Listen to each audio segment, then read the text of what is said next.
The US State Department has announced that Cuba has been removed from the US list of state sponsors of terror. That clears the way for restoring relations after half a century. A spokesman emphasized that the terror list review was a separate process from the ongoing negotiations to restore diplomatic relations.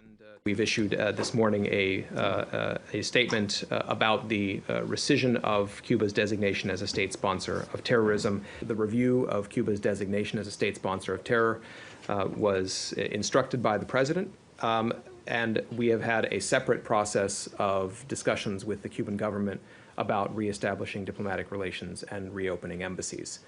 So we see these as separate. Cuba's government had demanded removal from the list as a condition for normal relations between the two Cold War foes. For Cubans queuing up for US visas, the decision has been a long time coming.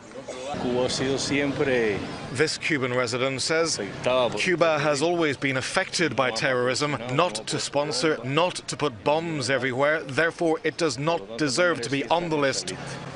Cuban President Raúl Castro welcomed the review at last year's National Assembly. The two sides have met twice in Havana and twice in Washington.